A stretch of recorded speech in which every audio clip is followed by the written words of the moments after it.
All right, deep breaths. Start the clock. We have a year together now. Luckily for you, tonight we only have 10 minutes. And then we'll all meet at the bar, right? I want to start by thanking the new First Lady of Journalism, Nina Guerin, and our lovely daughters, Marina and Ella Hall, for being amazing. I want to thank outgoing President Patty Gallagher Newbury for her steady hand, her dedication, and her friendship. And I want to thank everyone who gives time to SPJ, not individually, because that would take too long. But I do want to say thank you to our wonderful staff, John, Jennifer, Zoe, Ashlyn, Caroline, Jake, Matt, Rod, Tony, Billy, Lou, Larry, Karen, and of course Linda, as well as all the journalists and their mentors at the SPJ 2020 Student Newsroom, whose great work is on our conference website, shameless plug. I want to thank board members, past, present, and future, our supportive foundation and sponsors, committee and community members, coordinators and members at every level, especially the campus level. You give us hope for a better society, capital S, and society, lowercase s. I want to thank you all for standing up for journalism and for yourselves in what has been a difficult year for so many. Just last night, a journalist was forcibly detained by 5 sheriff's deputies in Los Angeles while doing her job. Some of us have lost our jobs, had our pay cut, seen freelance opportunities shrivel. We've been working from home, juggling families and journalism for 6 months. We've been working in the streets, telling stories of historic racial justice protests during a pandemic that's killed nearly 194,000 Americans to date, covering calls for systemic changes in myriad institutions, including ours. We need to initiate that change. A year ago, when I campaigned to be your president-elect, I told you how my father had died a few months earlier, how we used to talk about journalism, journalism advocacy, and news. I told you how my brothers, my stepmom, and I were with him those last few days in the hospital. He couldn't talk. I talked to him anyway. I told him I loved him. I said we would take it from here. The day before he died, there was a shooting inside a synagogue near San Diego. A woman was killed, an 8-year-old girl injured, a rabbi's finger shot off. Because it's in my DNA, I edited the San Diego Union Tribune's editorial about the shooting, working by my dad's bedside. His uneven breaths and my keyboard strokes, a sort of makeshift metronome in that sad room. My dad would have wanted me to send that editorial's message of unity and resolve that day, to be there for my family in our Boston hospital room and for my community 3,000 miles away. Hours after our editorial posted online, he drew his last breath. And words cannot describe the difficulty of that day's balancing act of seek the truth and report it and minimize harm. I balance these things to lesser degrees every day. I'll do it for you now as your president. So here we are, in a network of rooms connected to one another by the magic of technology, our shared love of journalism, and our mutual hope for SPJ, that it can be an organization we can all be proud of, inclusive, innovative, sustainable, ethical, that it can be a family. Since my mom couldn't join me tonight, she sent me a note. She wrote, I remember when you were at a paper in New Hampshire, just a cub reporter, getting your start. You called me one time and sounded sad. And you told me about the death of a young girl and what you found when you went out to cover the story. At the site of the accident, you saw a young man nailing a letter jacket to a pole. You asked what he was doing, and the young man said, she kept asking if she could wear my jacket. It's hers now. I remember telling you that you should never, ever lose your emotional involvement with every single story, that each one is about someone, and every one would deserve your whole attention, your whole heart, every single time. Now, I've written a lot of stories since, a lot of columns, a lot of editorials. I've left a little piece of me in each one. Now I stand or sit in front of you to say, let's leave a little more of ourselves in SPJ this year. Let's make this an organization we can all really be proud of. Let's make it a family. How do we do it? By building on the smart strategic plan Executive Director John Schertzer helped us craft this year. By relying on a staff in Indianapolis, and maybe one day in Washington, D.C., that is dedicated and has the skills to pull off this amazing virtual conference.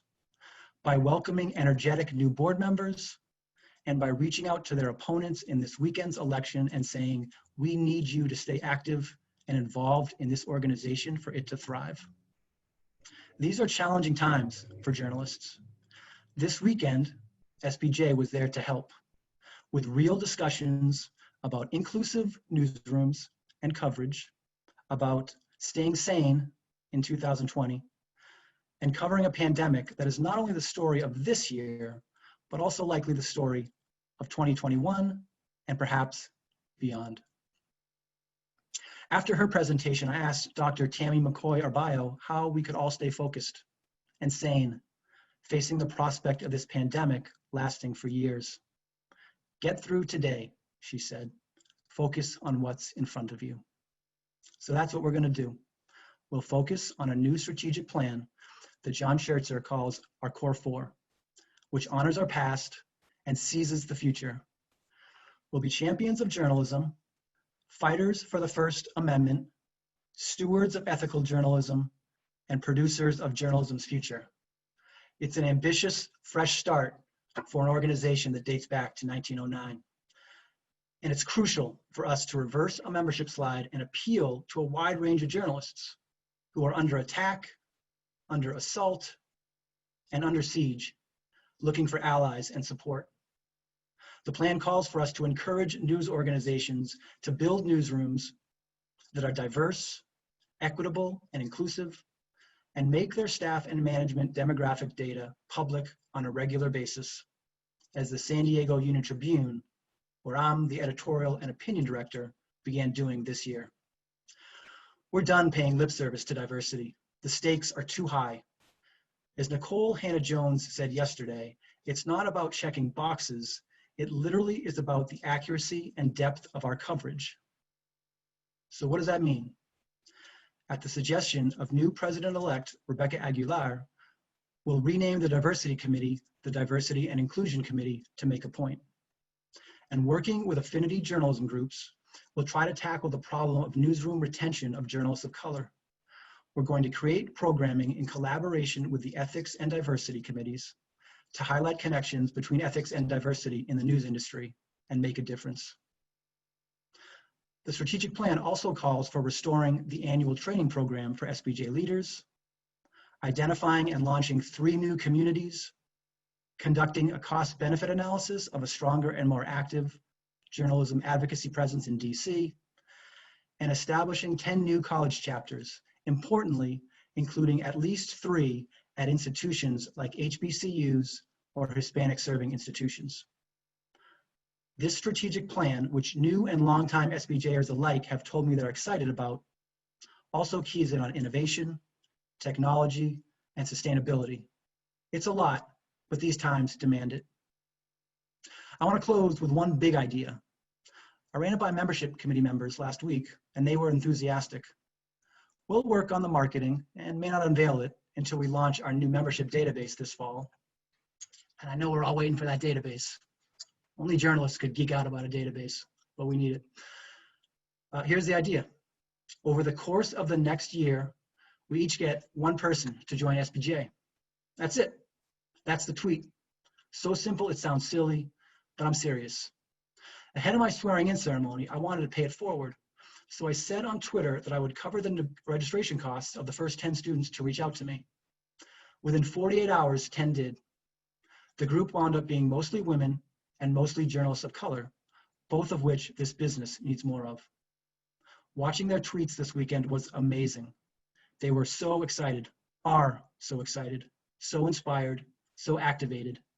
We owe it to them to make this a stronger society, capital and lowercase s. Now, I'm not saying that every SPJ member should cover the membership costs of one other person this year, but it would be great if those among us who have the means to sponsor one or more people considered it. And if all of us can find just one person who feels compelled to join SPJ for advocacy, for diversity, for ethics, and legal defense, and award discounts, our membership would double. That's ambitious, maybe impossible, but it's worth trying. Look, this is a year about removing barriers for journalists of color, removing barriers from public access to information, removing barriers to government transparency, maybe removing politicians who vilify a free press. I'm an opinion writer, so I can say that. So what do you know about me now? After 9 minutes, you know I'll work for you, I'll work with you, and I'll work alongside you. You know that I consider you family. This is going to be a big year. At least for now, we're going to use this technology in our work from home world to keep us connected and motivated and improving. We're going to try new ways to boost membership and see if a simple idea catches fire. We're going to ask you for your thoughts, your ideas and insights. I'm going to listen, I'm going to learn, I'm going to lead, surrounded by a great board and surrounded by thousands of volunteers. Surround yourself with good people, my dad said. Dad, I did. Nearly 6,000 of them. Journalism is righteous work, you guys. It's righteous. And SPJ is a righteous institution. If you have pain, we'll acknowledge it. If you have problems, we'll solve them. If you have passion, we'll tap into it. We'll make the industry better, and we'll give it our whole heart, as my mom said, every day. A free press isn't free. Journalism costs money. Less journalism costs society. Now let's get to work. Thank you. And just in closing, you guys, because I'm kicking y'all out of here today, go home, stay home, be safe, do good work, whether it's tonight, whether it's tomorrow. And this is going to be an amazing year. Thanks again to everyone, from Patty to the staff to everyone else. Cheers to Matt Hall. Everybody give him a virtual. Let's go. God. Wish we were doing it at the bar. Oh my gosh. So